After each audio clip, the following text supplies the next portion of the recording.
그저 이쁘니까 돈 있어 돈 있어 뭐 이러는데 자기야 뭐 이러고 택시 불러줄까 택시 불러. 지금 우리 조그만 아이들을 키우고 계신 부모님이 계시다면 꼭 기억하세요.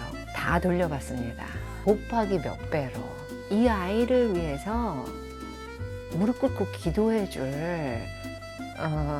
어미 아비는 너희다. 그래서 맡겼다고 생각을 해요.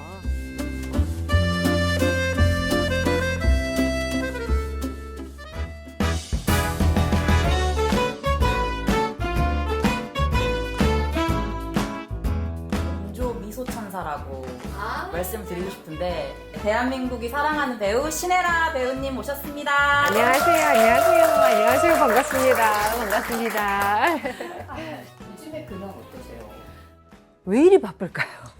진짜 금쪽 같은 내 새끼라는 프로그램 지금 횟수를 6년째 계속 하고 있고요. 예. 그리고 유튜브도 2019년부터 했었는데 죄송하게 매주 업로드 못하지만 뭔가 드리고 싶은 말씀이 있을 때 이런 거 업로드 하면서 우리 같이 소통도 하고 있고 우리 애청님들과, 그리고 컴패션도 물론이지만 야나라는 고아사역단체에서 홍보대사로도 열심히 활동 중이고요. 굉장히 막 정신없이 하루하루를 보내고 있습니다. 네.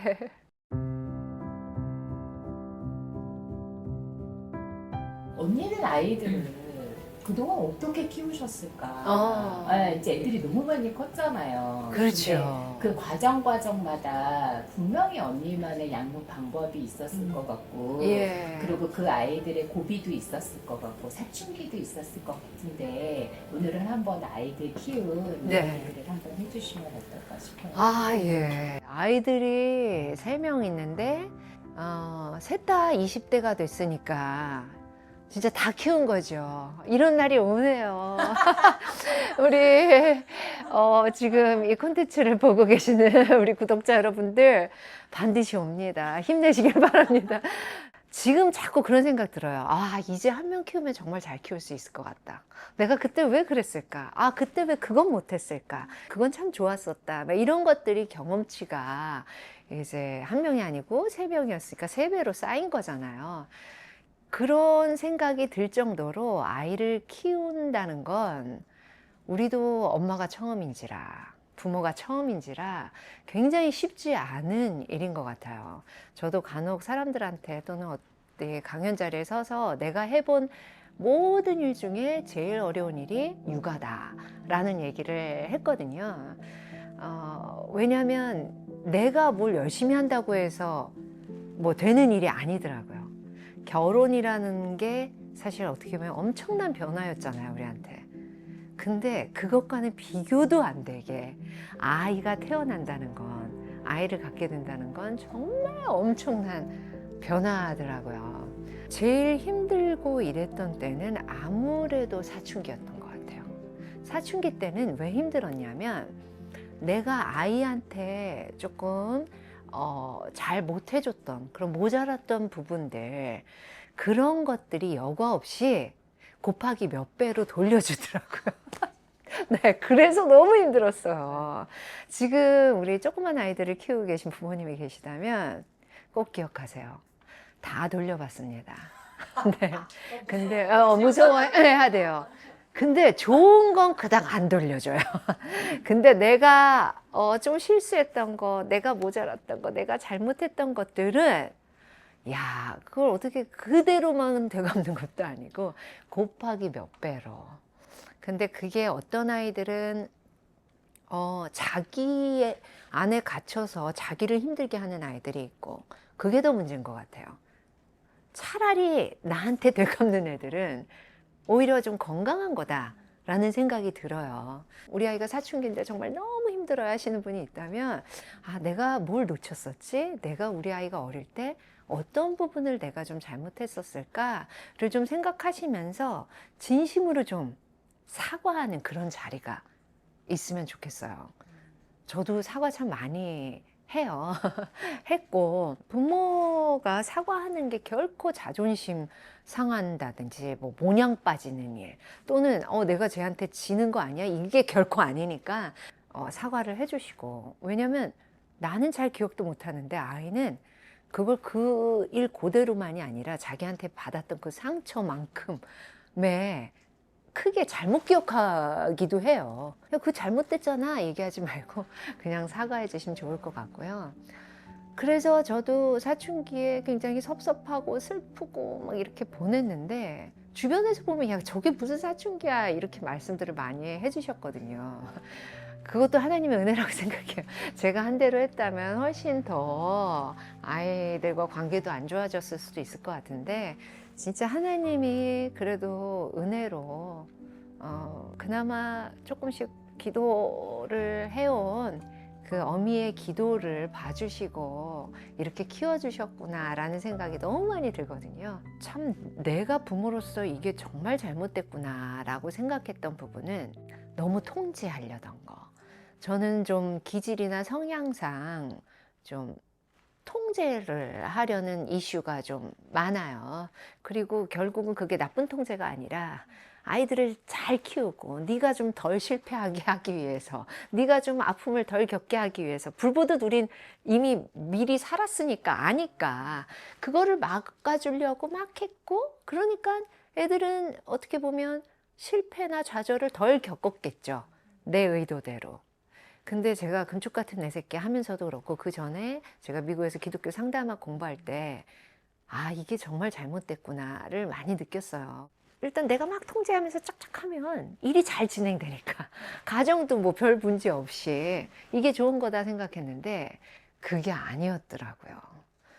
온전히 이 아이가 자기 스스로 실패해보고 좌절해보고 사실 어릴 때 실패하고 좌절하는 건 별로 예, 큰 뭐 데미지가 있는 게 아니거든요.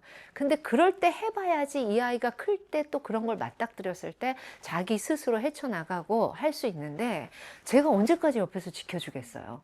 근데 그것도 못할 거면서 아이를 제가 바보로 키우고 있더라고요. 막 정말 해주고 싶고 불보듯 빤한 결과 보이는 게 빤하지만 그걸 막 참고 그걸 내 자신을 누르는 게 아이들을 위해서 제가 할 수 있는 가장 좋은 양육이었던 것 같아요. 근데 하셔야 돼요. 지금은 아기가 어려서 힘들게 느껴지지만요. 아시잖아요. 사춘기 오고 부모가 통제도 안 되는 그 힘든 시기에 오면 지금 어릴 때 힘든 거 이거를 실천하기 위해서 힘든 거 그때 인내하는 거하고는 비교도 안 돼요. 곱하기 1000배, 10,000배의 아픔이 오니까 그 아픔을 겪고 싶지 않으시면 어릴 때 힘드셔야 돼요. 화내주시면 안 돼요. 저 같은 기질은 보면 못 견디거든요. 막 말해주고 싶어서. 그쵸? 안 봐야 돼요. 그게 제일 좋은. 안 봐야 돼요. 네. 그럼 혹시 매를 드신 적은 있어요? 그럼요. 어릴 때, 그러니까 훈육이라는 게 화를 내면 안 돼요. 근데 훈육의 한 종류로 매도 있긴 있어요.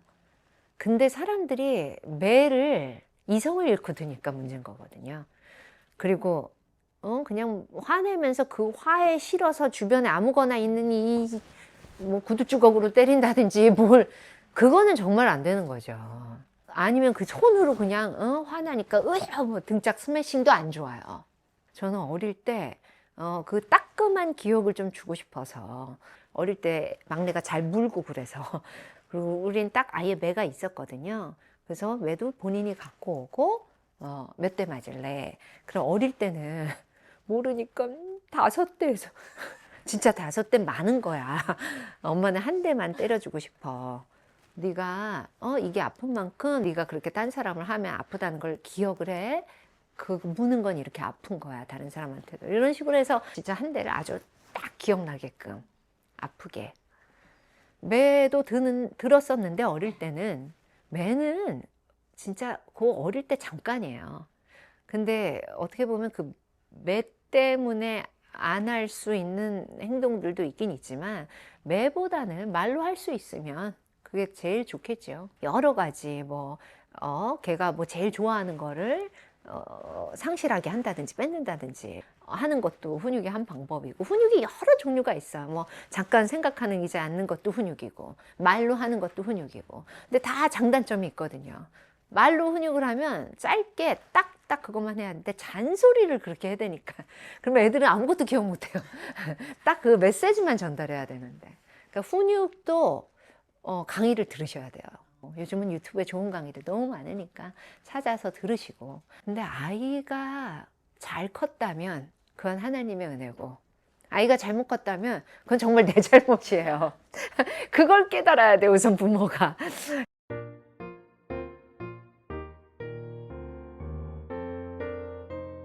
다만 이제 아이들 사춘기 때도 그렇고 지금도 그렇고 가장 후회되는 부분은 기도가 부족했다. 더 기도했어야 되는데, 더 무릎 꿇고 기도했어야 되는데. 사실 하나님이 우리 아이들을 우리한테 맡기셨잖아요. 저는 한 명은 낳았고 두 명은 입양했으니까, 뭐 낳았던 입양을 했던 아니면 어떤 방법으로든 아무튼 내가 내 새끼라고 같이 가족으로서 키우고 있는 그 아이들을 하나님이 맡겨주셨을 때는, 야, 너 진짜 잘할 거야, 잘 키워봐 라고 맡기셨다기보다는 이 아이를 위해서 무릎 꿇고 기도해 줄 어미 아비는 너희다. 그래서 맡겼다고 생각을 해요. 그런데 우리가 기도는 안 하고 자꾸만 내가 뭔가 할 수 있을 것 같아서 내가 하려고 하다 보니까 뭔가 자꾸 망쳐지는 것 같더라고요. 가장 중요한 건 양육의 기본은 기도가 아닐까. 하나님이 원하시는 대로 무릎 꿇고 이 아이를 위해서 눈물로 기도하면서, 하나님 이럴 때 모르겠어요. 하나님 제 때문에 너무 섭섭해요. 하나님 제가 저렇게 하는데 제가 어떻게 해야 될지 모르겠어요. 이렇게 진짜 기도를 하면 후히 주신 하나님이 왜 지혜를 안 주시겠어요? 이걸 이제야 다 알게 됐다고요. 아이들이 20살 넘고 나서 정리가 다 된 거예요. 그래서 강연은 하지만, 내가 이제 알면 진짜 그 사랑과 진리의 하나님처럼 진짜 그걸 이렇게 제대로 잘 해서 잘 키울 텐데, 아이한테 상처도 안 주고 더 올바르게 좋은 습관 해줄 텐데. 네, 이 생각이 들어서 이제는 이렇게 후배 부모님들께 강연의 자리에 쓰고 그러고만 있습니다. 엄마의 역할과 아빠의 역할이 좀 있을 것 같아요. 네. 그 엄마 아빠의 역할은 어떻게 분배하는? 왜 서로 또 의견이 다를 수도 다르죠. 있고. 네. 두 분 중 한 분이라도 이 얘기를 듣는 분이 우선 정신 차리시면 돼요. 진짜 두 사람이 마음을 합하기는 정말 쉽지 않아요. 아무리 사이 좋은 부부여도 애를 낳고 애를 키우면서 양육의 그 가치관이 달라서, 저희는 진짜 한 번도 안 싸웠는데 애 낳고 나서 자꾸 싸워야 하는 분들 많이 뵀거든요. 맞추기 쉽지 않아요. 그냥 둘 중에 먼저 육아에 대해서 많이 고민하고 공부를 하신 분이 계시다면 그분이 더 양보하면서 나머지 배우자를 내 새끼가 한 명 더 있겠거니 하면서, 아이 둘이라면 아이 셋이겠거니 하면서 같이 이렇게 마음을 합쳐가면서 아이를 키워야 돼요.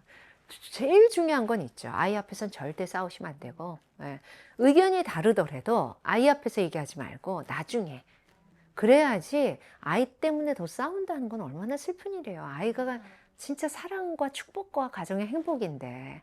정민이, 예은이, 예진이 키우실 때는 어떻게 아빠랑 엄마랑 그런 의견 조율을 어떻게 하셨어요? 너무 감사한 게 우리 남편이 바빴어서. 네, 육아 가치관, 양육관 굉장히 다릅니다. 예. 참 감사한 건 그래도 많이 따라줬어요.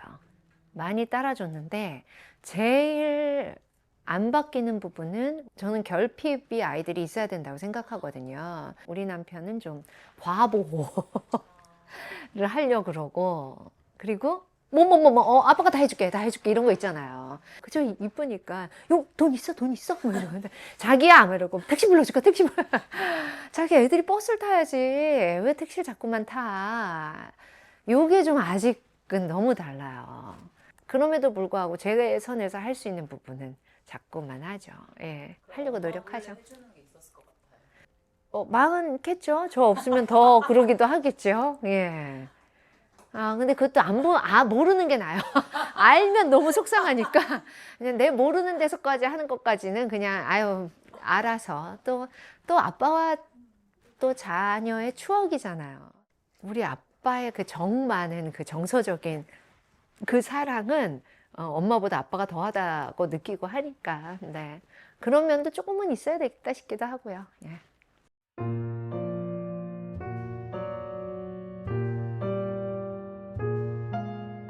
컴패션을 2005년도에 시작했으니까 사실 컴패션을 시작할 때 저는 제 달란트가 뭔지 몰랐었고, 그리고 하나님이 저를 왜 만드셨는지도 몰랐었고, 목적하심이 뭔지도 몰랐었는데 컴패션을 하면서 이제 알게 되고 점점 굳어졌거든요. 제 재능은 아이를 사랑하는 마음이었어요. 특히 진짜 마땅한 권리를 못 누리고 마땅한 사랑을 받지 못하고 있는 그런 아이들에 대한 이렇게 긍휼의 마음, 그게 제 재능이더라고요. 하나님이 주신. 컴패션을 처음에 알게 된 게 어떤 분이 그냥 세계 각국의 아이들을 도와주고 에라씨가 천사가 돼서 그렇게 얘기해 주셨어요. 근데 전 또 좀 못된 면이 있어서 잘 못 믿어요, 그런 걸. 아주 따지고 하다 보니까 가게 되는 데가 없었는데, 그렇게 말도 안 되는 설명을 해 주셨는데 혹 하는 거예요. 그래서 이 단체 만나봐야겠다. 그래서 처음으로 서정희 목사님을 뵙고 이렇게 얘기를 나누면서 비전 트립을 한번 좀 가봐야겠다. 이 단체를 내가 직접 좀 알아봐야겠다 했고, 그리고 비전 트립을 간 거예요. 처음으로. 저도 그때 홀딱 빠진 거죠. 이 단체를 내가 홍보를 해야겠다. 홍보대사를 해야겠다. 그래서 홍보대사를 했고, 그때는 그야말로 한 4,000명, 3,000명 정도밖에 없을 때였어요, 혼자가. 그것도 목사님이 혼자서 정말 열심히 막 다니시면서 땀 뻘뻘 흘리고 그렇게 다니시면서 모으고 하셨던 거죠. 그래서 저는 좀 남편이 같이 하길 원했는데 남편이 너무 안 했고, 그러다가 1년이 됐을 때 제가 나름대로 혼자 속으로 이렇게 생각한 게 있었거든요. 1년마다 비전 트립을 다니면서, 그땐 또 사진도 좀 홍보대사니까 찍어야 됐고, 그래서 사진도 찍으면서 이렇게 비전 트립을 방문하고 나도 또 아이들을 더 만나야겠다. 그런 얘기를 남편하고 나눴었어요. 그래서 그래 좋은 일이다 이랬지만 참여는 안 하더니 1년 딱 됐는데, 그때 너무 바쁜 거예요, 제가. 연예계 생활하면서 한 번도 안 찍었던 영화를 갑자기 찍게 되고 너무 바빠가지고, 결국 그때도 남편이랑 같이 해외로 촬영도 많이 가고, 그래서 비전 트립을 가야 되는데 갈 수가 없는 상황이 됐어요. 우리 남편이 그걸 꼭 가야겠어. 그래서 자기가 얘기했잖아. 난 나름대로 하나님께 내가 이렇게 몇 년은 서원처럼 한 거야. 그럼 자기가 가라. 그랬더니 정말 가기 싫어했거든요. 근데 그 가기 싫어하는 마음보다 내가 집 나가는 게 더 싫었다는 게 난 그게 놀라웠어요. 그게 더 크다니. 근데 아무튼 그래서 날 놔두고 자기가 갔어요. 그때 갔을 때 남편이 완전히 하나님을 다시 만나게 됐고, 우리 남편은 모태신앙이었지만 정말 그 인도의 그 제일 멀고 먼 시골에 거기에 자기가 손잡아주려 가려던 아이의 눈을 통해서 하나님이 손잡아주고 말씀해 주시는 걸 이제 느끼고는 이제 바뀐 거죠. 근데 그때 와서 나한테 다 별말을 안 했어요. 근데 이제 진짜 행동으로 일단 거기 갔던 남자들이 희한하게 다 대타였거든요. 우리 남편처럼. 진짜 희한한 일이었어요, 그것도. 근데 그 대타들이 힘을 모아서 컴패션 밴드라는 걸 만들게 된 거죠. 춤도 못 추고 노래도 못 추는 그 남자들이 모여서 하는데 이상하게 춤 잘 추는 사람도 오고 노래 잘하는 사람도 한두 명씩 오더니 진짜 그렇게 커진 밴드가 된 거죠. 근데 처음에는 몇 명 없었어요. 그래서 같이 정말 전국 방방곡곡을 다니면서 컴패션을 알리고, 한 3,000명, 4,000명이었던 결연의 숫자가 그때부터는 말도 못하게 상상을 초월하게 그렇게 팍팍팍 늘죠. 이것도 하나님의 일이니까, 하나님이 하시니까 그렇게 된 거죠. 그래서 컴패션을 통해서도 그렇고 야나를 통해서도 저는 하면서 계속 느껴요. 하나님의 일은 하나님이 하시는 거고, 우리는 너 동참할래? 이러면 너무 영광스럽게 하나님 저요? 감사합니다 하고 숟가락 얹는 게 우리의 일이고, 그 안에서 하나님 명령대로 기뻐하고 감사하고 기도하고 그게 사역이구나 라는 걸 많이 깨닫게 해주셨어요. 지금 제가 컴패션 한 지가 21년이 됐으니 처음 결연했던 애들은 지금 이미 다 커서 성인이 됐어요. 그중에 리카라고. 리카는 제가 처음에 필리핀에서 결연할 때 만났고 한국에 잠깐 온 적이 있었어요. 우리 컴패션에서 뭐 할 때. 그래서 그때도 봤고 우리 리카가 조금 아주 좀 힘든 시간들을 많이 보냈어요. 그래서 한동안은 또 그때도 내가 기도가 너무 부족했네. 리카가 좀 더 안정됐고 좀 더 행복했으면 참 좋았을 텐데. 리카는 애도 낳고 이랬거든요. 그런 생각을 많이 해서 한편으로는 조금 좀 시무룩해지기도 했었어요. 내가 준다는 도움이 과연 어떤 의미가 있을까? 얘한테 미래에도 영향을 끼칠 수 있을까? 막 이런 생각 때문에 한때는 잠깐 힘들었는데 생각이 바뀌게 됐어요. 그게 아니구나. 걔의 미래는 걔와 하나님의 일인 거지. 내가 뭘 잘하고 잘못해 그럼 내가 뭐 좀 더 뭐 어떻게 걔를 더 자주 만난다든지 아니면 뭘 어떻게 뭐 경제적으로 더 후원을 이래서 걔의 미래가 바뀌는 게 아니거든요. 이것 또한 우리 애들 키우는 것과 똑같이 내가 할 최선은 다하되 편지를 못 써줘서 미안하지만 기도가 제일 중요하겠구나. 그리고 그 다음에 걔가 하나님과 만나서 하나님과 자기와의 1대1의 관계를 어떻게 만들 수 있게끔 나는 뒤에서 기도해 주는 사람이 되어야 되는 거구나 라는 생각을 했거든요. 그래서 혹시 지금 후원을 하고 있는 우리 많은 컴패션 가족 여러분들 중에서도 저처럼 생각하시는 분들 있으실 거예요. 한 번 내 애였으면 내 애니까 기도는 꾸준히 해주시고 걔가 하나님과 어떻게 만날 수 있게 우리는 그냥 기도의 벽돌을 쌓을 뿐인 거고 그래서 우리가 최선을 다하고 저는 못했지만 또 한두 명 있으시다면 편지는 아이들한테 너무 중요하거든요. 아이들이 편지 받으면 진짜 좋아하거든요. 그렇게 우리가 할 최선은 다하되 아이의 어떤 앞으로의 미래까지 우리가 막 걱정해서 염려하지는 않으셔도 된다는 그런 안심의 말씀을 좀 드리고 싶습니다. 네, 이것도 이렇게 21년 되니까 이제 쌓아지는 노하우네요. 네.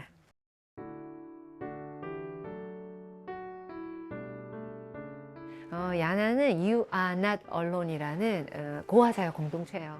야나는 워낙 미국에 있는 한인교회에서 오랫동안 10여 년 해오던 미니스트리였어요. 한국 보육원에 한 곳을 이렇게 왔다 갔다 하시면서. 그래서 도와드리고 하다가 이렇게 하다가 저는 요러요러한 생각을 한다 했더니 좋아서 결국 그래서 만들었어요. 보육원에서 자라면 아무리 좋은 시설이라고 해도 일대 다수예요. 가정처럼 1대1의 관계를 맺을 수가 없거든요. 보육사 선생님들 결혼도 안 한 분들도 참 많고 복지학과 나와서 그 최저임금 받으면서 거기서 그 아이들을 잠깐이 아니라 저처럼 봉사 간 것도 아니고 계속 하려니 얼마나 힘드시겠어요. 그래서 이직률이 굉장히 높은 직업 중에 하나예요.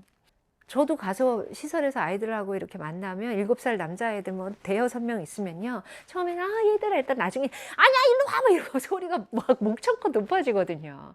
야나가 제일 여러 가지 사업을 많이 하지만 제일 관심을 갖는 사업은 시설에 있는 아이들이 어떻게 하면 1대1의 경험을 좀 할 수 있게 해줄까예요.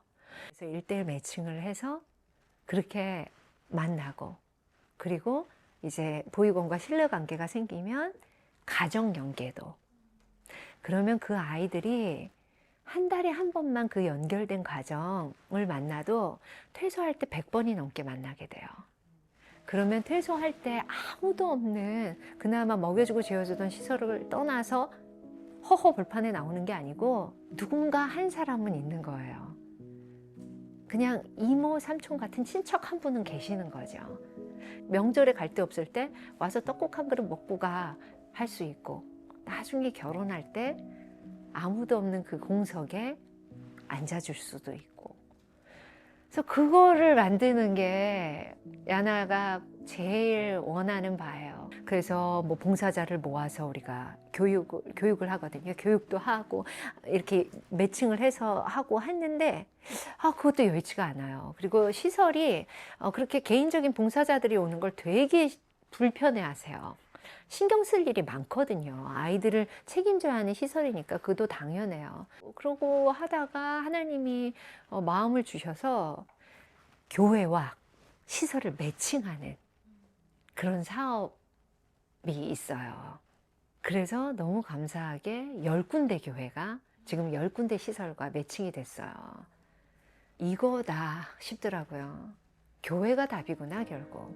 내 육체의 아버지는 우리 아이들을 버릴 수밖에 없었지만 진짜 너한테는 진짜 아빠 아버지가 계시다. 하나님이 계시다. 그 복음을 전할 수 있는 길이기 때문에 저는 컴패션처럼 이런 일도 선교라고 생각합니다.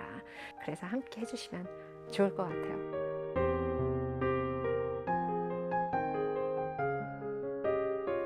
그 찬양 참 좋아해요.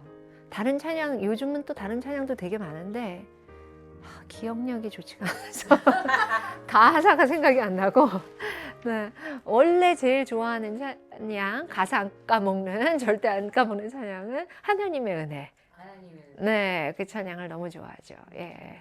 부르시겠죠? 아니에요. 얼마나 흥얼흥얼 많이 하는 찬양인데요. 부를 수 있죠. 예. 나를 지으신 이가 하나님,